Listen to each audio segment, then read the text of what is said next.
तर नमस्कार मित्रांनो, जय श्रीराम. नाशिकची शान या युट्यूब चॅनल मध्ये आपलं स्वागत आहे. तर मित्रांनो, आता घरोघरी बनवले जातात हिवाळ्यात मेथीचे लाडू, पण आज आपण नाशिकच्या अशा प्रसिद्ध ड्रायफ्रूटच्या शॉप मध्ये जाणार आहोत. तिथे आपल्याला 5 ड्रायफ्रूट टाकून बनणार आहेत आपले मेथीचे लाडू, पौष्टिक आणि स्वादिष्ट. तर मित्रांनो, कोणते असे 5 ड्रायफ्रूट राहणार आहेत की आपण या व्हिडिओ मध्ये पाहणार आहोत. तर जे नवीन असेल त्यांनी चॅनलला सबस्क्राइब करा आणि ब्लॉग पूर्ण पहा. तर चला मग आता ब्लॉगची पण सुरुवात करूया.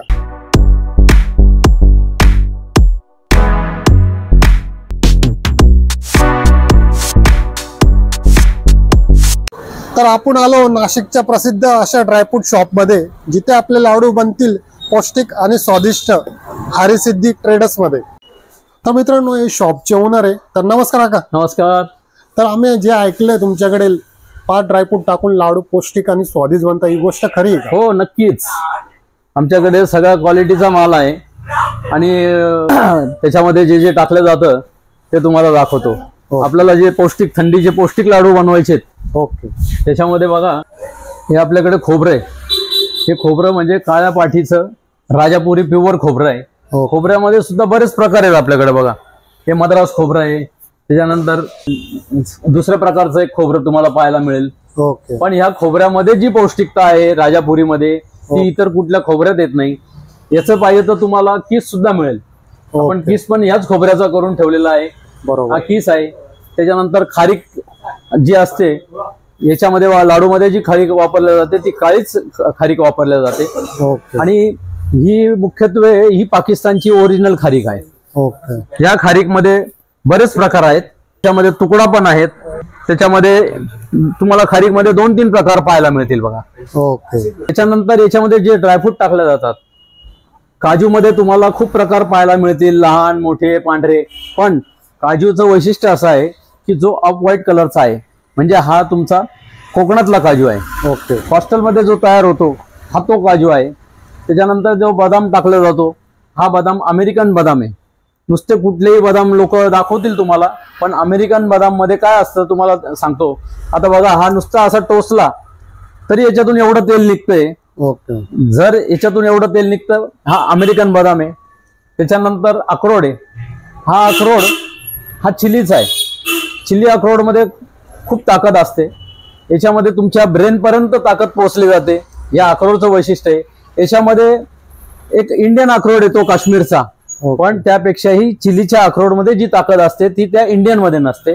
म्हणून आपण या लाडूमध्ये हे वापरलं जातं. त्याच्यानंतर हा पिस्ता येतो. हा पिस्ता इराणी पिस्ता येतो.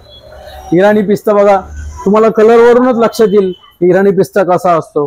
बाकीचे पिस्ते तुम्हाला असे व्हाईट काहीतरी असे दिसतील. हा इराणी पिस्ताची कलरच शेडच वेगळे येते. ओके. त्याच्यानंतर याच्यामध्ये मुख्य जो पदार्थ आहे हा मखाना. हा मखाना जो तयार होतो हा कमळाच्या बी पासून तयार होतो. हा नॉर्थ साइड मध्ये तयार होतो. नॉर्थ साइडला सगळ्यात जास्त मखाना खाल्ला जातो. हा एवढ्या घटकामध्ये जेवढी पौष्टिकता नाही तेवढी या मखाण्यामध्ये असते. मखाण्यामध्ये आहे का? हा. त्याच्यानंतर हा जो आपण मनुका वापरतो हा नाशिकचा नसून हा तासगावचा स्पेशल येतो. तासगावचा स्पेशल असल्यामुळे बघा त्याचा कलर बघा कसा आहे.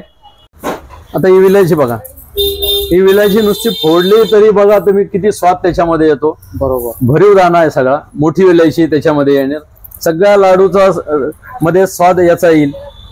याच्यामध्ये आपण मुख्यत्वे ऍड काय करतो की हे 3 सीड्स.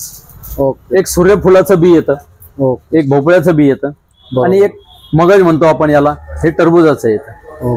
हे सगळे पदार्थ टाकल्यानंतर जी पौष्टिकता येते, पण त्यासाठी आपल्याला आपल्या गोमातेचंच तूप वापरलं पाहिजे. हे गाईचं तूप आहे. त्याचा कलरच बघा कसा आहे. हे गिर गाईचं तूप आहे. त्याच्यामध्ये गुळ वापरला जातो. हा गुळ सुद्धा तुम्हाला ऑर्गॅनिक मध्ये पण मिळतो, साध्यामध्ये पण मिळतो. ही खसखस त्याच्यामध्ये टाकल्या जाते. बरोबर. त्याच्यानंतर लाडू मसाला मुख्यत्वे आपण त्याच्यामध्ये टाकतो. लाडू मसाला हा सगळ्या लाडूला हा स्वाद देण्यासाठी, आणि त्याच्यामध्ये 5 मुख्य घटक वेगवेगळे आहेत, आयुर्वेदिक आहेत, ते आपण म्हणून लाडू मसाला वापरतो. हे सगळे 21 प्रकारचे जे घटक आहेत ना, हे सगळे वापरा. बघा तुमचे लाडू कसे पौष्टिक होतील. तुम्ही आम्हाला येऊन सांगाल की लाडू कसे झाले म्हणून. हे सगळे महत्वाचे. याच्यातला एकही घटक कमी टाकू नका तुम्ही. हे सगळे 21च्या 21 टाका बघा लाडू कसे होतात, एक नंबर लाडू तयार होईल याच्यामध्ये, तेवढी पौष्टिकता निर्माण होईल. आणि हे थंडीसाठी जे आपण तयार करतो ना, त्यात एवढे पदार्थ टाकलेच गेले पाहिजे. 5 ड्रायफ्रूट कोणते टाकले जाणार ज्याच्याने लाडू पौष्टिक आणि स्वादिष्ट होणार? 5 ड्रायफ्रूट नाही, तुमच्या ऐकण्यात गडबड झाली. हे 5 मुख्य घटक आहेत जे माझ्या आजीपासून आम्ही टाकत आलेलो आहोत. ओके. आणि आजही आम्ही ते सगळे याच्यामध्ये टाकतो. बरोबर. त्याला गोडंबी म्हणतात. ओके. ही गोडंबी जी असते त्याच्यामध्ये फार ताकद असते. ही गोडंबी मुख्यत्वे नांदेड त्या भागामध्ये तयार होते, आदिवासी भागामधून तयार होते ती. याच्यामध्ये ही काढून इथपर्यंत आणण्यामध्ये फार मेहनत असते. बरोबर. त्याच्यात दुसरा घटक जो असतो ते आळू. हे आळू जे असते ही लाडू बाइंडिंग करण्यासाठी, याला चिकटपणा येतो लाडूला, म्हणून हे आळू वापरलं जातं. बरोबर. मुख्यत्वे म्हणजे त्याच्यामध्ये मेथी वापरले जाते. मेथीमध्ये जी ताकद असते, थोडा कडवटसरपणा असतो म्हणून मेथी टाकली जाते. आणि 2 आपल्याकडे डिंक, 2 वेगवेगळे प्रकार आहेत. हा एक त्याच्यामध्ये डिंक येतो जो रेग्युलर सगळीकडे वापरला जातो, पण आपण या लाडू मध्ये हा आयुर्वेदिक डिंक वापरणार आहे.